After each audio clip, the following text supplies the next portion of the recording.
information, the web link. Tell everybody you know. Put it out in your office. Get your patients, your friends, your neighbors, your suppliers to sign the citizens' petition. And your suppliers, the companies that you use, are going to tell you that you're out of your minds. They will tell you that Codex is not a problem. And they will tell you, anybody here have a dog? Okay. Dog owners know that you ask a dog to heel, sit, down, stay. That's Codex in this country and worldwide. Because the more people who are in Codex coma, the less trouble they have getting this through. So the NNFA, anybody here ever heard of the NNFA? Everybody's heard of the NNFA.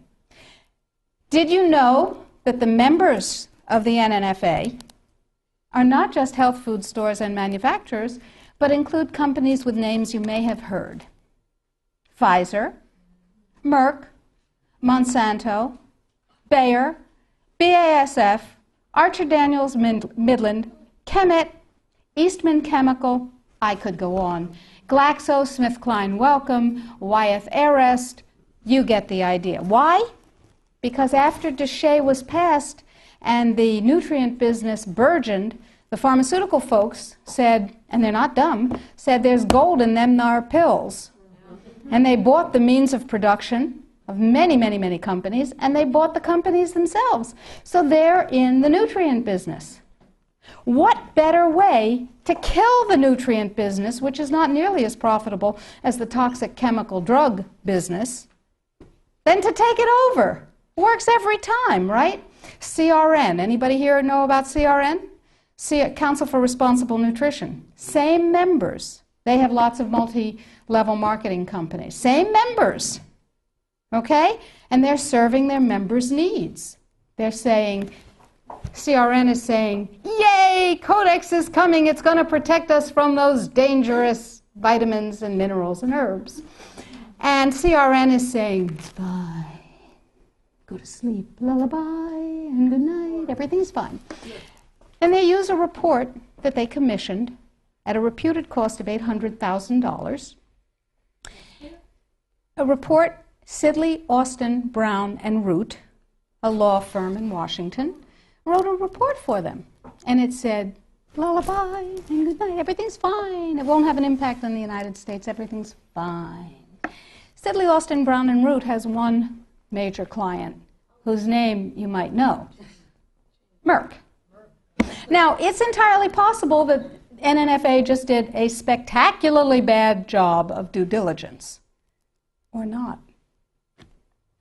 Anyway, the report says everything's fine, everything's dandy, no problem, we've got DSHEA.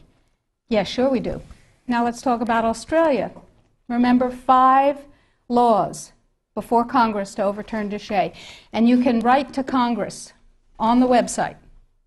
The click of a mouse. I call it riding the freedom mouse. It's called security. Now, Congress uses a multiplier of 13,000 to 1. Every email, fax, phone call, letter. Don't write letters. They get decontaminated. They never get to Congress. Every email, fax, and phone call counts as 13,000 constituent opinions. They figure that if you write a letter or send an email, there are 12,999 lazy lunks who can't bother to get to the computer terminal to do the same thing, but they feel the way you do. Interesting. That's power, my friends. That's power. That's 13,000 to 1. So suppose we have 1 million people. Suppose we have 10 million people. Suppose we have 100 million people saying, don't you dare. Now, Congress has one rule above all others. Anybody know what it is? Get reelected. That's the primary rule, the prime directive, as Isaac Asimov would have called it. The prime directive is to get reelected. Now, DSHEA was passed, you may remember, by unanimous congressional consent. Was that because one morning all members of Congress woke up and said, I see the light. Nutrients are better than drugs. No, they said, oh, if I don't go along with this, I'll never be reelected to anything. You remember critical mass. Remember, we were out on the streets and we were up on our hind legs and we were making noise and we were rallying and we were writing letters and we said, don't you dare take away my health freedom. Remember? And we won. Except we got fat, dumb, and lazy and stopped protecting ourselves. So now we're in the same place again. Except it's all food instead of just nutrients. So that's point number one. Use the freedom mouse. Ride the freedom mouse. We've made it as easy as possible on the site. Sign up for the emails. I will never sell your information to anyone, I promise. I will never rent it. I will never share it. You'll only get email from me. And we need you to know what's going on. So I'll send you email blasts. I'll send you things that you can do. Or not. You know, it's your choice. Get everybody you know informed. Now, what else can you do? Well, we're going to write a series of Codex alternative guidelines. Everything bad in Codex will have an alternative guideline that turns it into a pro-health guideline. What have we done with the guideline, the vitamin and mineral guideline? You can see that because we have a markup copy that has their guideline crossed out and ours written in on the website. It's right there. What we've done is turn it into something, into a guideline that mandates biochemically, individually determined optimal health. And it's still Codex compliant. So we said, okay, now we need Congress to adopt this.